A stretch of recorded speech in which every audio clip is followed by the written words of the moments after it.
할렐루야. 한 주 동안 잘 보내셨습니까? 우리가 요즘에 날씨가 많이 추워지는데요. 이 추워지는 날씨 속에서도 하나님을 향한 우리의 마음은 식지 않기를 간절히 소망해 봅니다. 하루를 어떻게 보내셨나요? 이 말씀으로 시작해서 또 말씀, 예배의 삶으로 우리의 삶이 좀 풍만하게, 풍족하게 채워지기를 그렇게 기대해 봅니다. 오늘 수요일 저녁에도 우리가 함께 예배드립니다.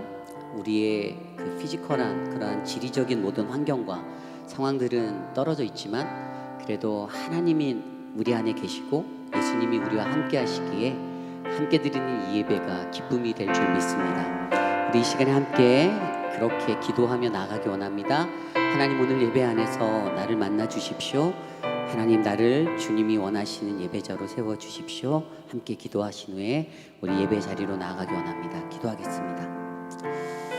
주님 감사합니다. 세상에 살면서 하나님 이러한 모습 저러한 모습으로 우리를 살게 하셔서 감사합니다.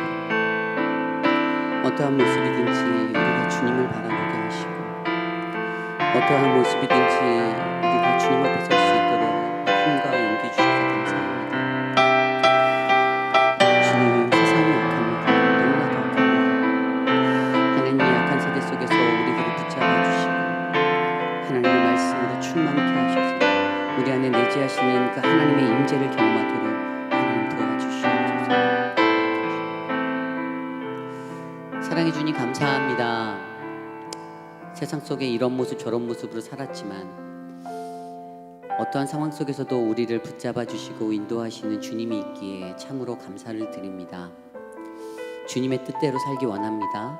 내 인생, 나의 삶, 내가 원하는 대로가 아니라 하나님이 말씀하시는 대로 하나님의 뜻을 쫓아 사는 인생 되게 도와주십시오. 오늘 이 밤에도 영광 받으실 주님만을 찬양합니다. 감사드리며 예수님의 이름으로 간절히 기도드렸사옵나이다. 아멘. 우리 주위에 계신 분들과 함께 인사해 볼까요? 눈으로 한번 인사해 볼게요. 사랑합니다. 눈으로. 사랑합니다. 제 눈을 보시면 막 레이저로 사랑한다고 막. 자, 우리 함께 힘차게 박수치며 찬양하겠습니다. 주님 뜻대로.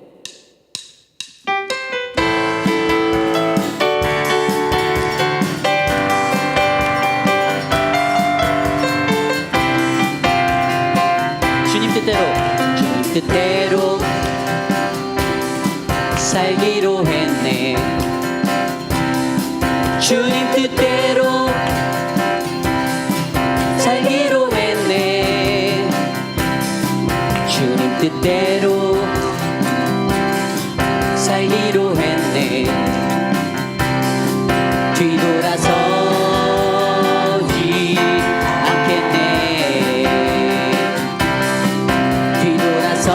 뒤돌아서지 않겠네. 어떠한 시련이 와도 수많은 유혹 속에도 신실하신 주님 약속 나 붙들리라. 세상이 이해 못하고 우리를 조롱하여도 신실하신 주님 약속만 붙들리라. 결코 돌아서지 않으리.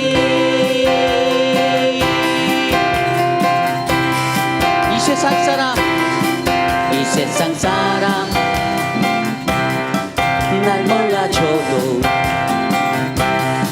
이 세상 사람 날 몰라줘도 이 세상 사람 날 몰라줘도 뒤돌아서지 않겠네. 뒤돌아서지 않겠네. 어떠한 시련이 와도 수많은 유혹 속에도 신실하신 주님 약속 나 붙들리라. 세상이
찬양합시다. 아멘. 할렐루야.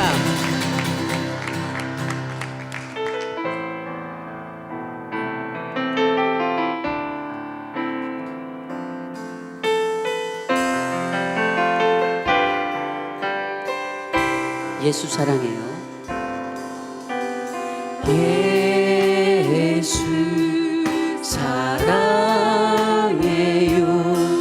나 주 앞에 엎드려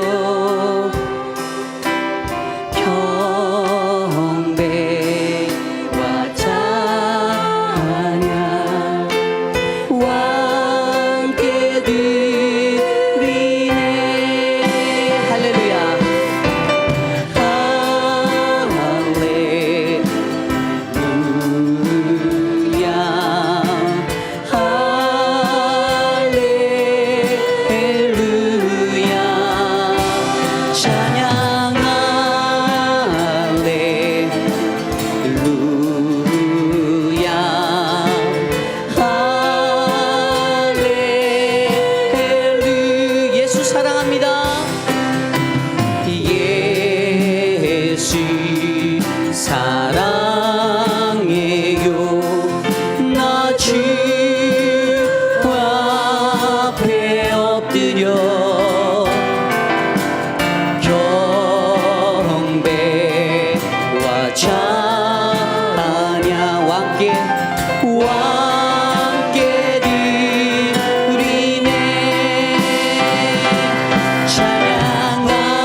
능력의 주님께 능력의 주께. 자, 우리 다시 한번 고백할까요? 사랑하는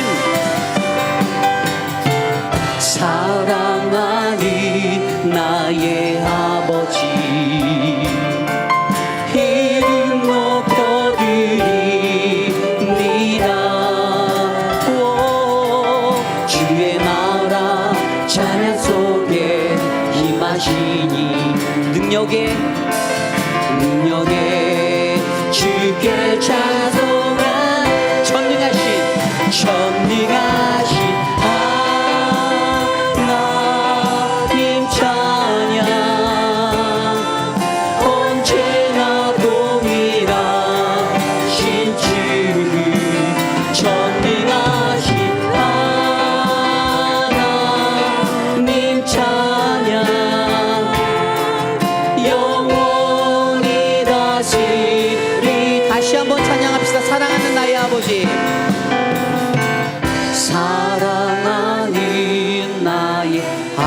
아버지 이름 높여드립니다.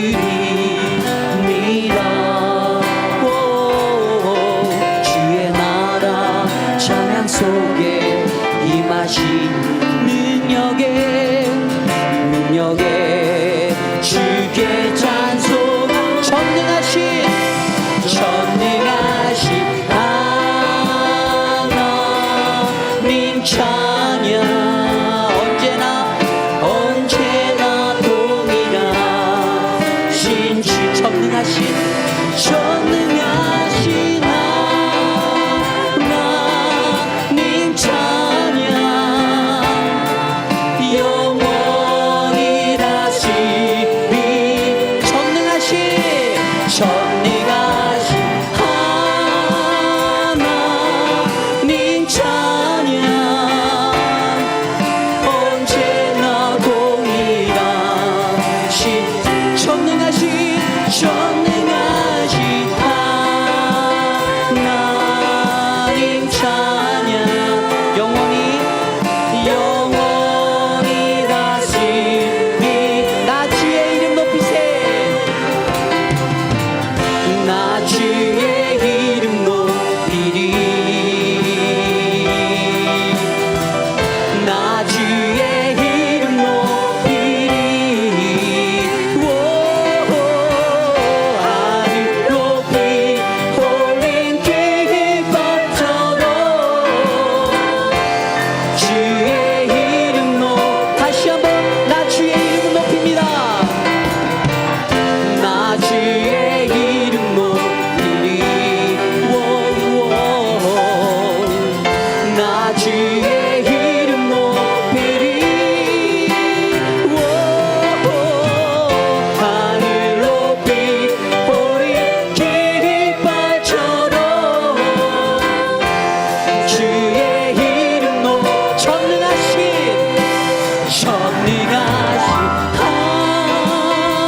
하나님 찬양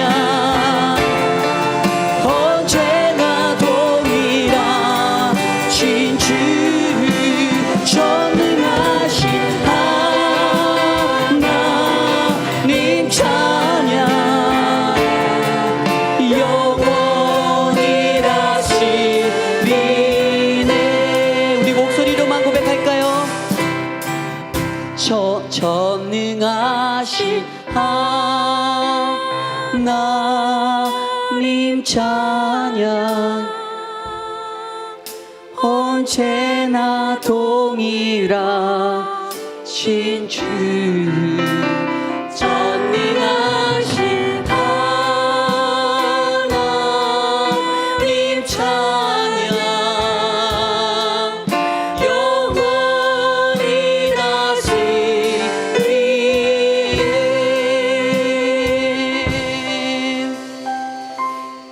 전능하신 하나님 감사합니다.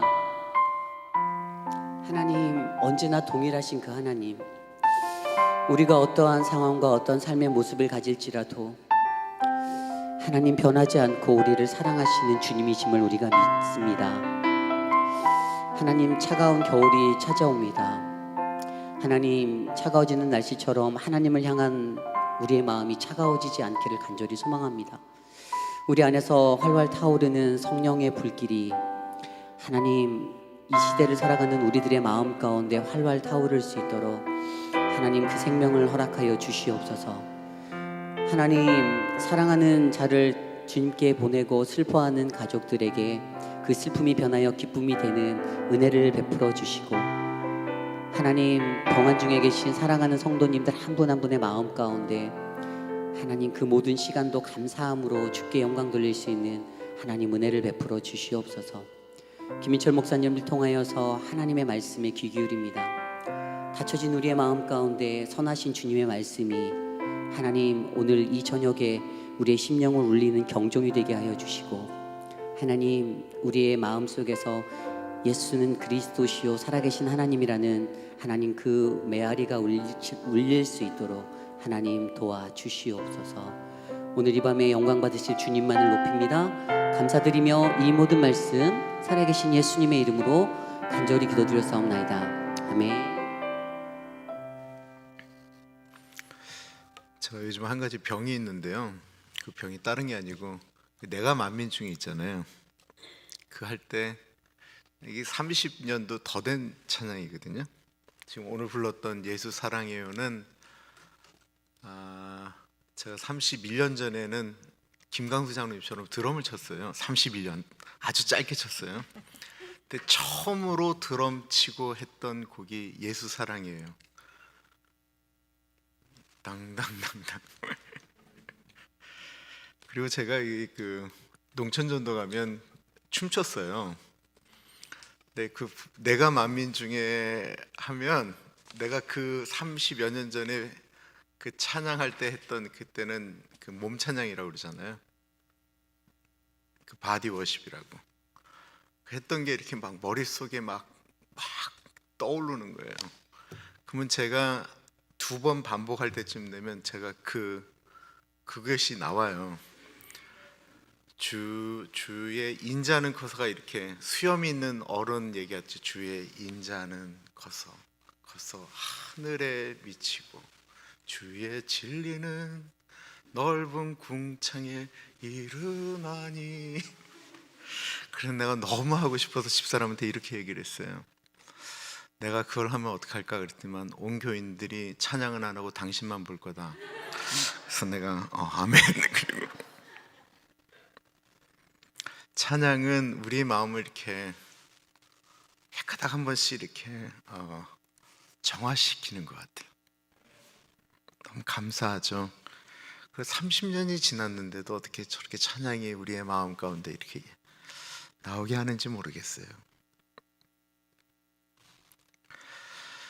하나님께서 오늘 우리에게 주시는 말씀은 데살로니가후서 2장 1절에서부터 12절까지 말씀입니다. 하나님의 말씀 받들어 봉독할 때에 살아계신 하나님의 음성을 들으시기 바랍니다. 형제들아, 우리가 너희에게 구하는 것은 우리 주 예수 그리스도의 강림하심과 우리가 그 앞에 모임에 관하여 영으로나 또는 말로나 또는 우리에게서 받았다 하는 편지로나 주의 날이 이르렀다고 해서 쉽게 마음이 흔들리거나 두려워하거나 하지 말아야 한다는 것이라. 누가 어떻게 하여도 너희가 미혹되지 말라. 먼저 배교하는 일이 있고 저 불법의 사람 곧 멸망의 아들이 나타나기 전에는 그날이 이르지 아니하리니 그는 대적하는 자라 신이라고 불리는 모든 것과 숭배함을 받는 것에 대항하여 그 위에 자기를 높이고 하나님의 성전에 앉아 자기를 하나님이라 내세우느니라. 내가 너희와 함께 있을 때에 이 일을 너희에게 말한 것을 기억하지 못하느냐? 너희는 지금 그로 하여금 그의 때에 나타나게 하려 하여 막는 것이 있는 것을 아나니 불법의 비밀이 이미 활동하였으나 지금은 그것을 막는 자가 있어 그 중에서 옮겨질 때까지 하리라. 그때 불법한 자가 나타나리니 주 예수께서 그 입의 기운으로 그를 죽이시고 강림하여 나타나심으로 패하시리라. 악한 자의 나타남은 사탄의 활동을 따라 모든 능력과 표적과 거짓 기적과 불의의 모든 속임으로 멸망하는 자들에게 있으리니 이는 그들이 진리의 사랑을 받지 아니하여 구원함을 받지 못함이라. 이러므로 하나님이 미혹의 역사를 그들에게 보내사 거짓 것을 믿게 하심은 진리를 믿지 않고 불의를 좋아하는 모든 자들로 하여금 심판을 받게 하려 하심이라. 아멘. 그 예수님이 사도 바울이 편지를 쓰면서 우리에게 영혼과 영육의 강건함에 대해서 말씀하였어요. 나이가 아주 많이 들기 전에 70 이하, 70도 마찬가지죠. 육체가 약해지면 영도 같이 약해지는 것을 경험하게 됩니다. 몸이 안 좋잖아요. 몸이 안 좋으면 영이 같이 연약해져요. 몸이 힘드니까 기도 어렵죠. 몸이 힘드니까 찬양하는 거 어렵죠.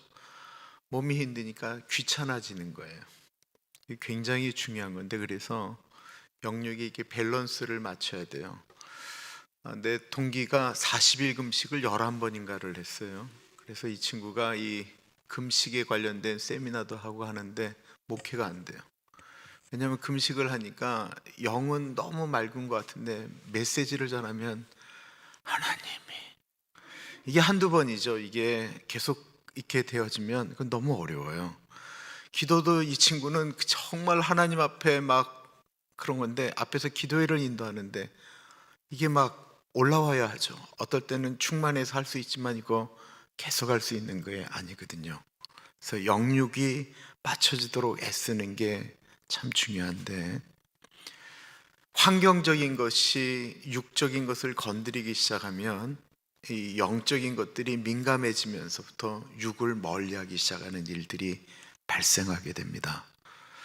데살로니가 전서를 보면 임박한 종말론처럼 느껴지는 것들이 너무 많아요. 마치 사도 바울이 곧 예수님 오신다라고 하는 전제하에 쓰여진 것처럼 데살로니가 전서가 쓰여졌어요. 데살로니가 후서도 마찬가지인데 왜 이렇게 쓰여졌냐면 디모데가 갔다 온 다음에 얘기하는 거예요. 곧 예수님이 오실 것이다라고 하는 이야기가 팽배해 있다라는 것입니다.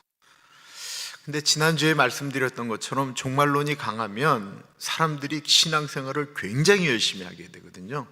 그럴 거 아니겠어요? 예수님 곧 오신다는데 우리가 모이기를 더 힘쓰고 애쓰자, 이렇게 됩니다. 근데 종말론이 또 강해지면 사회하고 멀어지게 되는 거예요.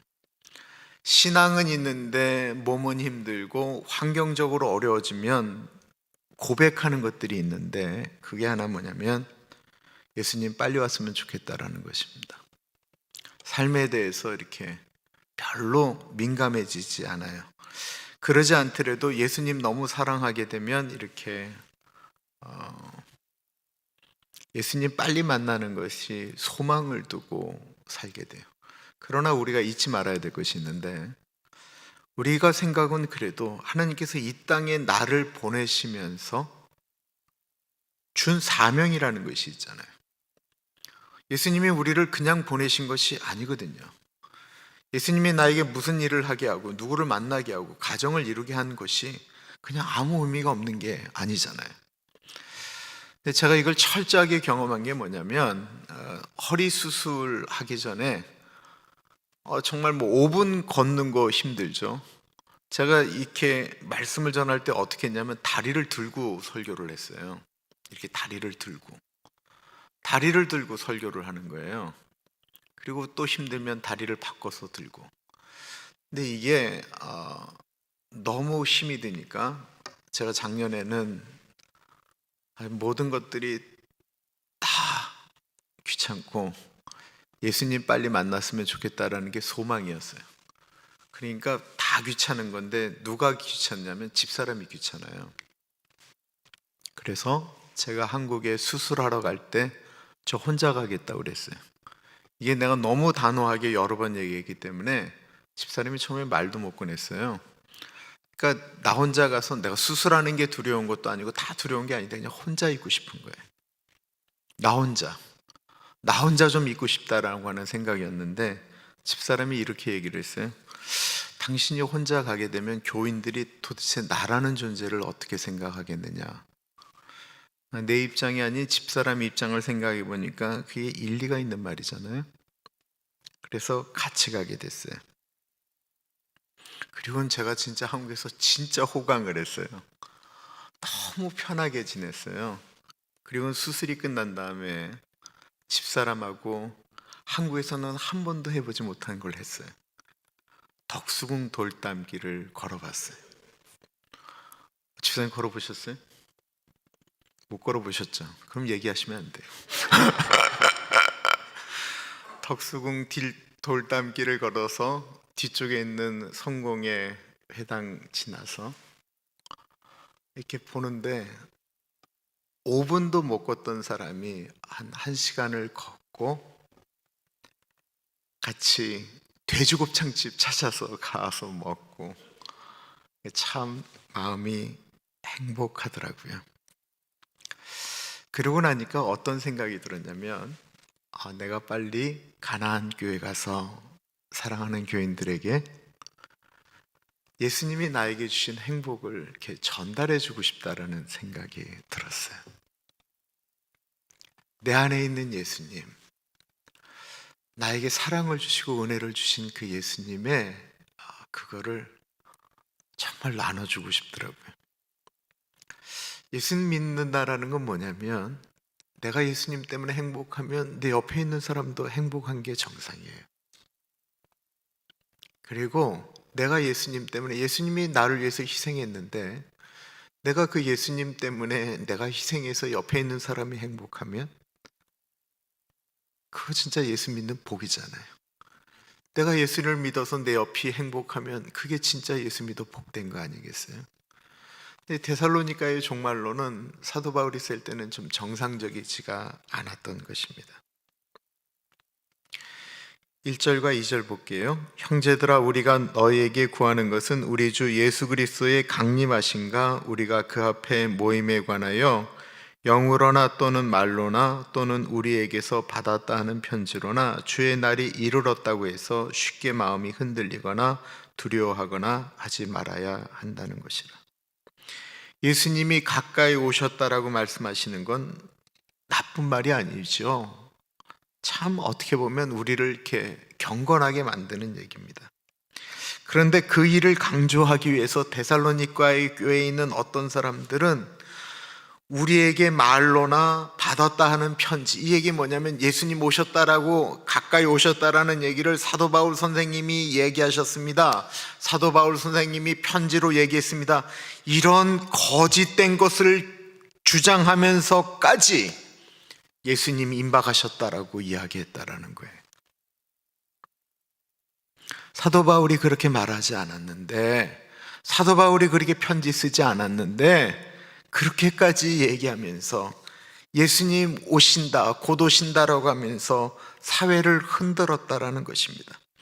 설령 주님의 날이 가까웠다라고 해도 흔들리지 말라라는 거예요. 무엇이 흔들리지 말라라고 하냐면 하나님께서 나에게 주신 사명, 그것이 내가 생각할 땐 별 볼 일 없는 것 같다고 할지라도 그것이 주님이 주신 사명이라고 한다면 그거 하는 거 흔들리지 말라는 거예요.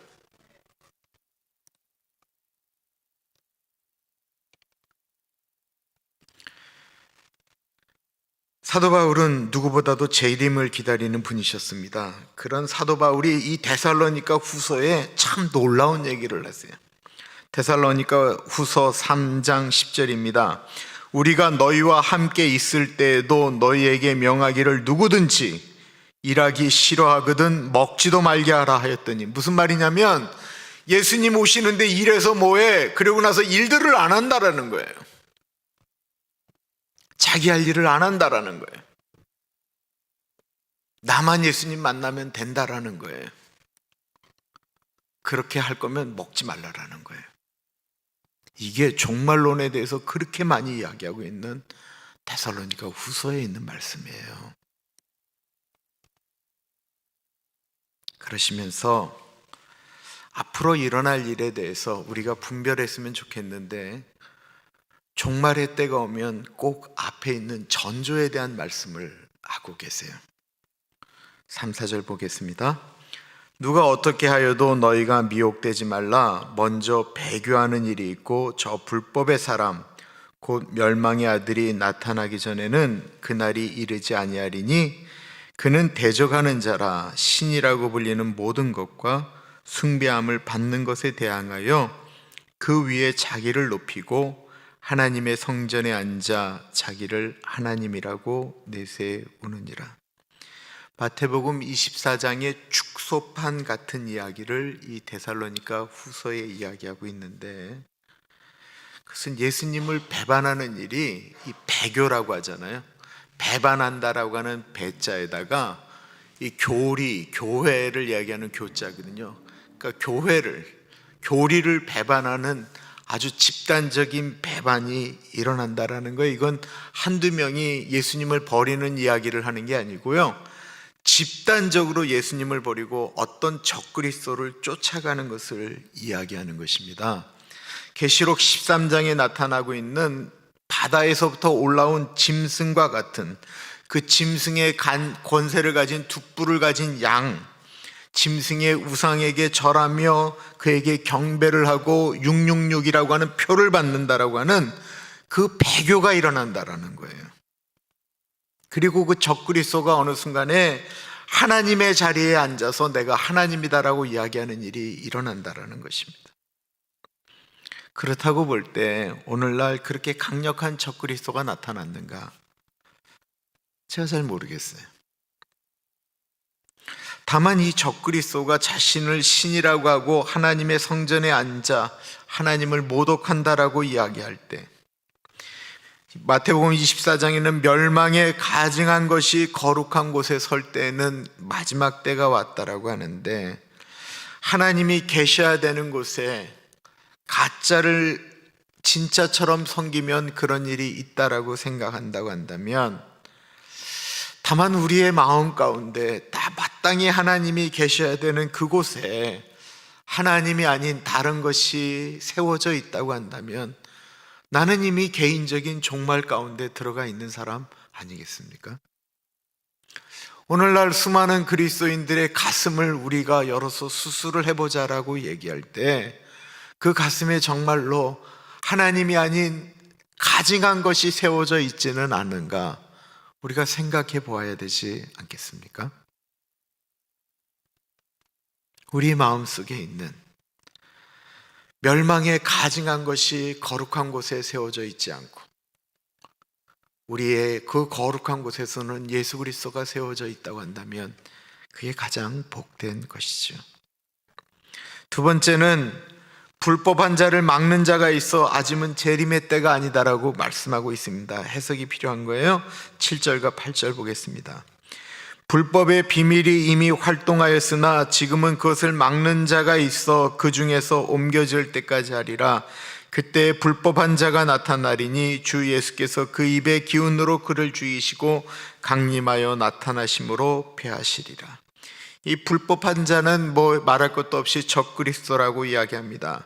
사단의 하수인인 그리스도를 대항하는 적그리스도가 분명히 나타날 것입니다. 그런데 그것을 지금 막는 자가 있다라는 거예요. 이 막는 자에 대해서는 정확하게 표현하고 있지 않으니까 여러 가지 주장이 나올 수 있지만 일반적인 주장으로는 성령 하나님이다라고 이야기하고 있습니다.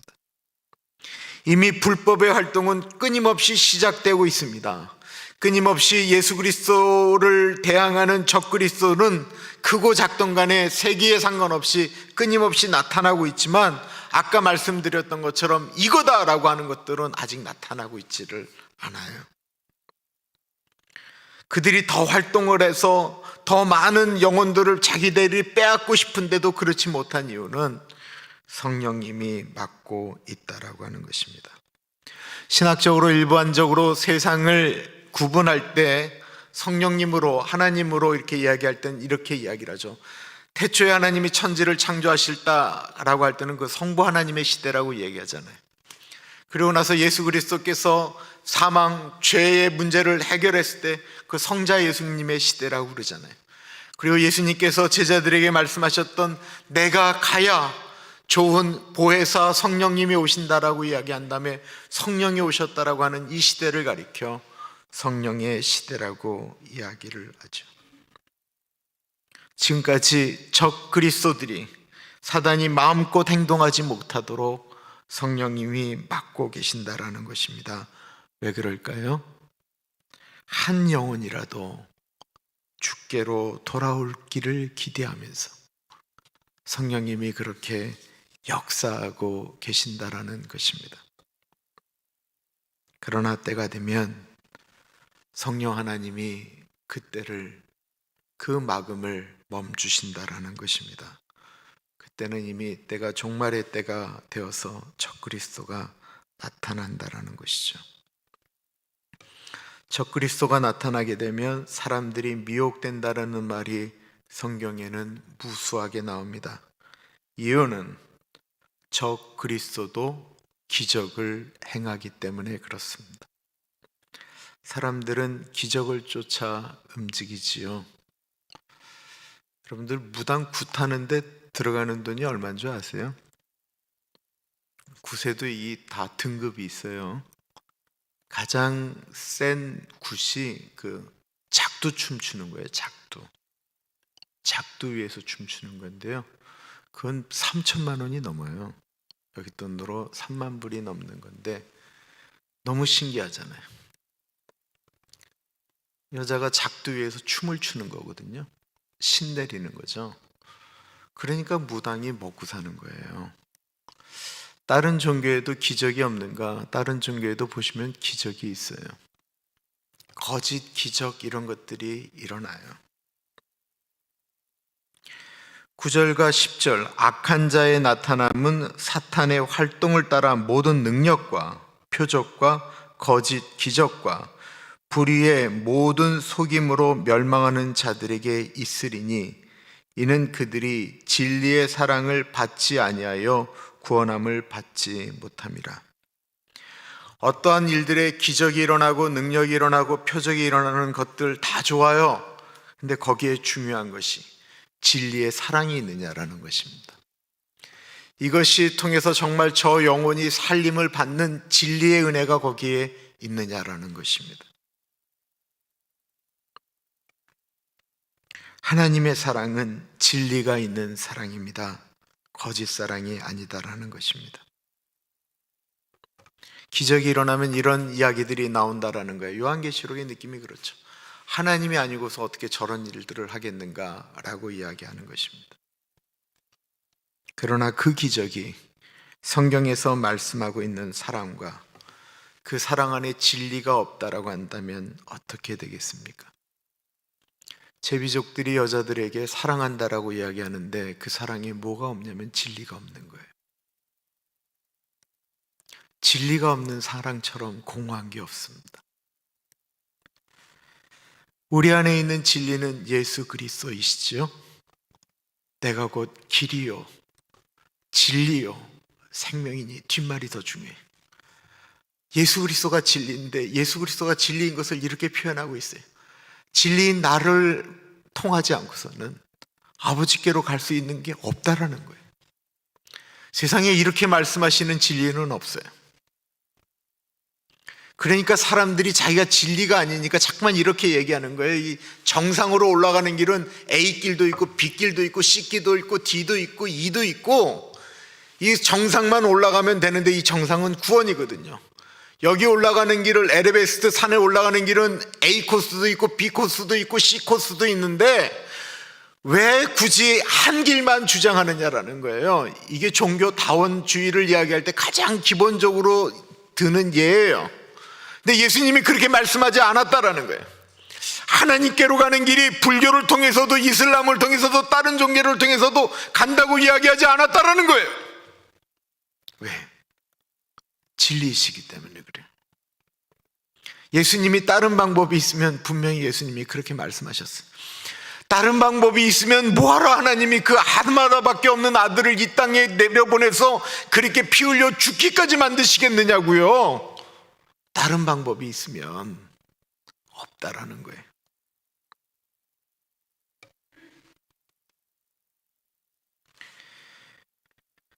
다른 곳에 수많은 어떠한 일들이 일어나도 진리는 오직 예수 그리스도 한 분이십니다. 그리고 예수 그리스도가 진리이신 이유는 그분이 보여준 사랑으로 증명하고 있는 거예요.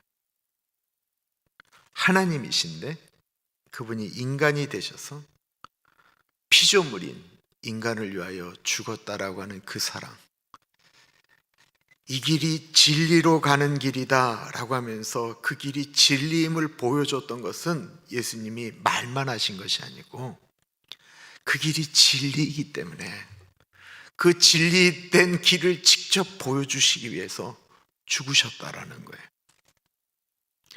로마서 5장은 그 진리이신 사랑에 대한 증명을 이렇게 말씀하고 있습니다. 우리가 아직 연약할 때에 기약대로 그리스도께서 경건하지 않은 자를 위하여 죽으셨도다. 의인을 위하여 죽는 자가 쉽지 않고 의로운 사람을 위해서도 누가 대신 죽어주는 것은 결코 쉬운 일이 아니다라는 거예요. 또한 선한 사람을 위하여 대신 용감하게 죽을 사람이 혹 있지만 예수님께서 우리를 위하여 죽으실 때에 우리의 상태를 뭐라고 이야기하냐면 우리가 아직 죄인 되었을 때에, 우리가 아직 죄인 되었을 때에 그리스도께서 우리를 위하여 죽으심으로 하나님께서 우리에 대한 자기의 사랑을 확증하셨느니라. 하나님의 사랑은 우리가 죄인 되었을 때에 죄인이기 때문에 하나님이 약속한 나라를 유업으로 받을 수 없는 상태였을 때 하신 사랑이다라는 것입니다. 우리가 죄인 되었을 때에, 10절에는 우리가 원수 되었을 때라고 말씀하고 있는데요, 사랑받을 수 없는 우리에게 죽으면서까지 사랑했던 이유는 그 길로 가는 것이 진리였기 때문이다라는 것입니다. 그러면서 주님께서 우리에게 그 사랑의, 진리의 사랑을 펼쳐주면서 우리에게 부탁하시는 거예요.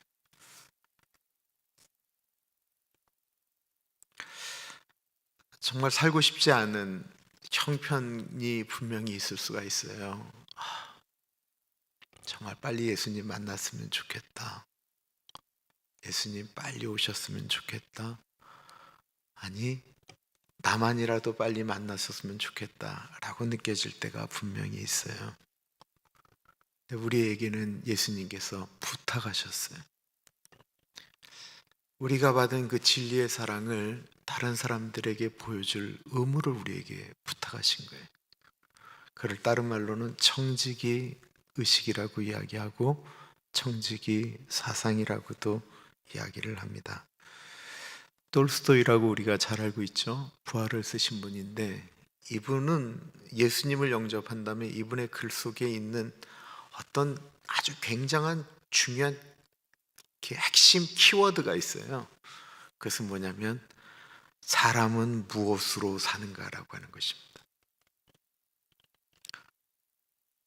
설교 시간에 사람은 무엇으로 사는가라고 하는 소설도 언급한 적이 있는데, 이분이 쓴 단편집 중에 두 노인이라고 있어요. 에핌이라고 하는 분하고 또 다른 한 분, 에리세이라고 하는 두 나이 든 분이 있었어요. 이 에핌이라는 분은 아주 전통적인 러시아 정교회 사람이셨어요. 하나님이 하지 말라고 이야기하고 그리스도인이 해서는 안 된다라고 느끼는 것들은 절대로 하지 않으면서 원칙대로 1, 2, 3, 4 오늘 해야 될 일 이렇게 탁탁 적으면서 열심히 일해서 돈을 많이 번 부자였어요. 근데 이 에리세이라고 하는 분은 그런 분이 아니었어요. 이분은 그냥 보드카 좋아하고 담배도 피시고 주변에 있는 사람들하고 이제 두루두루 친한, 예수님을 사랑하긴 사랑하는 것 같은데 좀 별로인. 근데 이 두 분이 나이가 든 다음에 성지순례를 가기로 했어요. 근데 뭐 에핌은 성지순례, 러시아에서 그 옛날에 이 이스라엘까지 가는 길은 돈이 굉장히 많이 들어갔죠, 그죠? 근데 돈 걱정 안 하는 분인데, 이 에리세이라는 분은 그 자식들이 우리 아버지의 수건, 성지순례 한번 가는 거 열심히 돈을 모아주고 본인도 열심히 해서 드디어 경비를 마련해서 이 두 노인이 이스라엘을 향하여 가게 됐어요. 가는 와중에 가뭄이 들어서 아주 힘든 사람들이 모여 있는 곳에 두 분이 지나가게 됐어요. 그리고 거기서 하룻밤을 묵게 됩니다. 비참하게 사는 곳이죠. 근데 거기에 묵고 그 다음날 떠나려고 하는 와중에 한 가지 우연치 않은 일로 인해서 이 에리세이가 이 에핌하고 갈라지게 돼요. 그것은 무엇이냐면, 이 에리세이가 머물렀던 집이 너무 가난할 뿐만 아니라 병들이 들어서 우물에 가서 물을 가져올 수도 없는 입장이었어요. 그래서 에리세이가 그들을 향하여 물을 가지러 우물로 갔다가 물을 가지고 오면서 에피메한테 먼저 떠나라고, 내가 곧 따라가겠느라고 이야기를 하였습니다. 결국 이 에리세이는 성지순례를 못 가게 돼요. 왜냐하면 본인이 가지고 있던 돈들을 거기서 다 쓰게 됩니다. 그럴 의도가 있었던 것이 아니었어요. 하필 방문한 집이, 물 한 잔 얻어먹겠다고 간 집이 그냥 몇 날 며칠을 못 먹은 집이었던 것입니다. 죽어가는 사람들을 모른 척할 수 없어서 이 에리세이가 빵집에 가서 빵을 사다가 그들에게 갖다 주게 되고요, 거동하기 어려운 사람들을 위해서 물을 길어서 물을 날라 주었습니다. 거기서 끝났으면 좋겠는데 죽어가는 사람들을 모른 척할 수가 없어서 음식을 해서 그들에게 대접을 해요. 그런데 이들이 먹고 살 수만 있으면 괜찮지 않을까라고 생각하는데, 이들이 보니까 그 당시 이제 톨스토이 곧 쓸 때쯤 되면 이제 지주 얘기 나오고 뭐 이럴 때잖아요. 이들에게 땅이 좀 있으면 좋겠다 싶은데 땅이 너무 싼 거예요, 자기가 사는 지역에 비하면. 그래서 자기가 성지순례하면서 가기 위해서 준비했던 돈으로 땅을 사서 그들에게 분배를 하게 돼요. 에리세이는 그럴 의도가 전혀 없었어요. 그런데 평생에 가고 싶었던 성지순례를 중간에서 포기하고 그리고 돌아가게 됐습니다. 에핌은 성지순례를 가게 됐어요. 근데 이제 예루살렘에서 이렇게 기도할 때마다 한참은 기다려도 오지 않았던 에리세이가 저쪽에서 이렇게 막 빛나는 광채가 나면서 기도하는 모습을 계속 보게 되는 거예요. 너무 놀라서 가면 에리세이가 없고, 또 다른 곳에서 기도를 하면 이 에핌이 얼마나 경건한 사람이에요. 그러니까 뭐 통곡의 이런 데서 열심히 기도하면 저쪽에 에리세이가 빛나는 광채 가운데 기도하는 장면을 3번에 걸쳐서 보게 됩니다. 그러면서 이분이 이렇게 중얼거리십니다. 육체가 성지순례에 왔다고 영혼도 온 것은 아니구나. 이해가 되세요? 우리가 예배를 드리러 육체가 와도 우리의 영혼을 두고 올 수 있다는 거예요. 근데 우리의 육체가 여기에 있어도 우리의 영혼이 주님을 만날 수도 있다는 것입니다. 이 에핌이 6주간의 성지 순례를 마치고 시컨 구경한 다음에 돌아오다가 그 에리세이하고 같이 머물렀던 그 흉년 들어서 고통받았던 마을을 다시 지나가게 되는데, 마을이 자기가 전에 갔던 그 마을하고 느낌이 너무 다른 거예요. 그때는 막 그냥 죽음의 그림자가 들어가 있었던 것 같은데, 그때는 너무나도 활기찼던 것입니다. 에핌이 거기를 갔다가 누가 알려줘서가 아니고 어떤 성지순례를 갔던 한 사람이 그들이 우리를 다 도와주었다라는 이야기를 듣고는 에리세이가 그렇게 했구나라고 하는 것을 알게 되죠. 그렇게 많은 이야기들을 들은 다음에 에핌이 돌아와서 에리세이를 만나게 됩니다. 그는 본인이 경험했던 이야기를 에리세이한테 하지를 않아요. 굳이 할 필요도 없죠. 톨스토이는 그 얘기를 하고 싶어 하지 않습니다. 이 톨스토이가 그 두 노인이라고 하는 책에 던진 마지막 말이 이렇습니다. 세상에 태어나서 죽는 그날까지 우리 인간은 오로지 사랑과 선행으로서 그 의무를 다하지 않으면 안 된다라는 것을, 그리고 그것이야말로 하나님의 뜻이라는 것을. 이게 이제 결론이에요. 두 분 다 열심히 살았어요. 어떤 분은 자기의 길을 갔고 어떤 분은 가다가 중간에 돌아왔어요. 에리세이가 옳고 에핌이 틀리다라고 이야기하는 것이 아니에요. 나에게 주어진 삶 가운데는 내 눈에 보이는 내가 해야 될 일들이 있다라는 것입니다. 이게 종말론을 사는 사람에게 굉장히 중요한 얘기예요. 그러다가 내가 거기서 예수님 만나면 제일 멋진 거고요. 내가 그 일이 아닌 딴 곳에서 딴짓 하다가 예수님 만나겠다라고 얘기하는 게 그게 정말 나쁜 거라는 거예요. 하나님은 우리에게 주신 사명이 있다라는 것입니다. 그리고 그 사명은 내가 하는 거예요. 딴 사람이 하는 게 아니에요. 우리 아까 불렀던 찬양 할까요? 사랑하는 나의 아버지.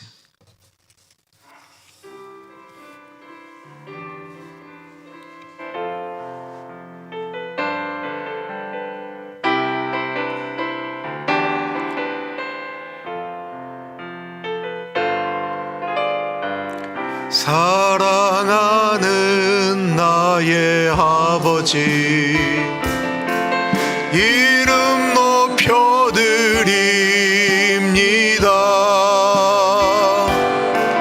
주의 나라 찬양 속에 임하시니 능력에 주께 찬송하네.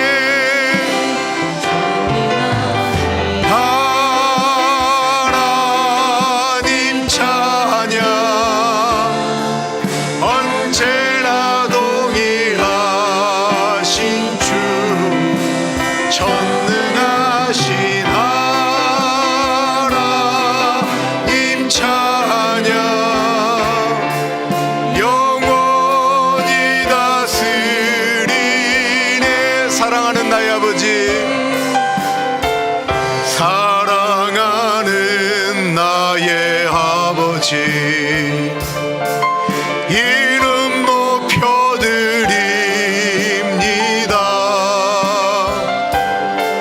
주의 나라 찬양 속에 임하시니 능력에 주께 찬송하네. 전능하신 하나님 찬양, 언제나 동일하신 주. 전능하신 하나님 찬양, 영원히 다스리네. 나 주의 이름 높이리, 나 주의 이름 높이리, 나 주의 이름 높이리. 하늘 높이 올린 깃발처럼 주의 이름 높이리. 전능하신 하나님 찬양, 언제나 동일하신 주. 전능하신 하나님 찬양, 영원히 다스리네. 영원히 다스리네. 영원히 다스리네.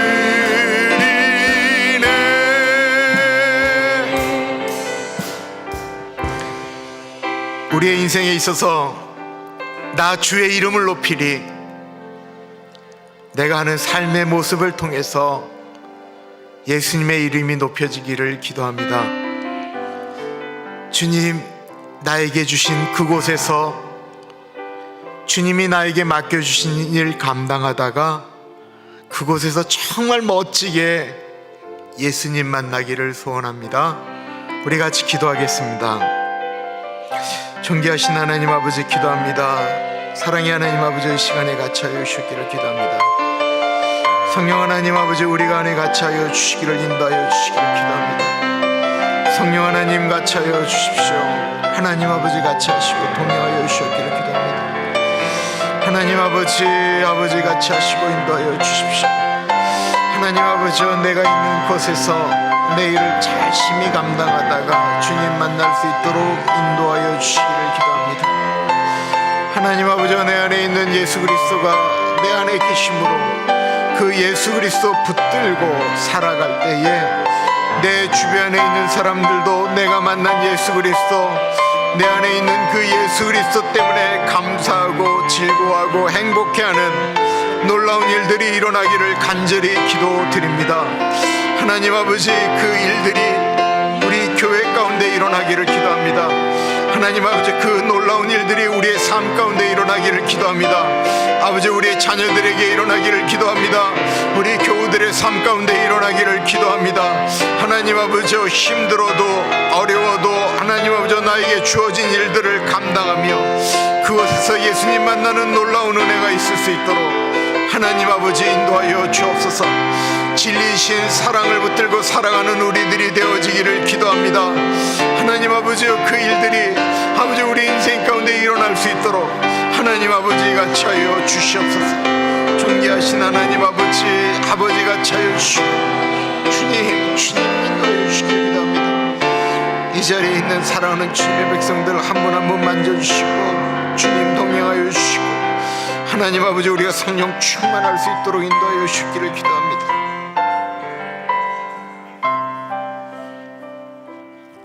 참으로 존귀하신 하나님 아버지, 우리에게 주어진 삶 가운데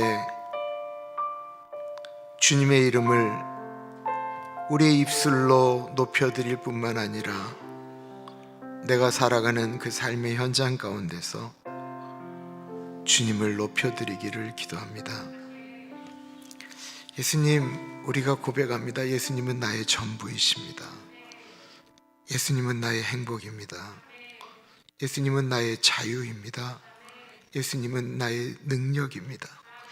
예수님은 나의 소망입니다. 주님, 그러면 내 안에 있는 그 예수 그리스도 때문에 내 옆에 있는 사람들이 내가 내품는 그 예수의 향기, 예수의 편지로 같이 행복 누릴 수 있도록 인도하여 주십시오. 예수님, 저희 교회가 여기에 있으면서 주님, 우리 교회가 더 단단해지고 부흥하기를 원하는 것은 주님, 우리 잘 되자고 그러는 게 아니고 그것 때문에 우리의 주변이 우리가 하는 일들로 인하여 다른 분들이 그 예수의 향기에 취하기를 소원합니다. 하나님 아버지, 예수님을 믿지 않는 분들도 말세의 때가 가까웠다라고 이야기합니다. 이럴 때 우리가 더 근신하여 깨어서 사랑은 허다한 죄를 덮는다라고 하셨사오니 사랑하며 인내하며 살아갈 수 있도록 하나님 아버지 같이 하여 주시옵소서. 귀하신 하나님 아버지, 수요일 예배드리는 사랑하는 주님의 백성들 한 분 한 분 붙잡아 주시고 만져주시기를 기도합니다. 머리끝부터 발끝까지 주님의 보혈이 덮어주셔서 관절 하나하나 마디마디 움직이는 것 하나님 아버지 회복되어질 수 있도록 연하게 만들어 주시고 허리, 척추, 어깨에 뭉친 것들 주님 만져주시기를 기도합니다. 불안해하는 분들의 마음을 만져주시고 걱정 근심 가운데 있는 분들에게 하늘의 평화를 주시기를 기도합니다.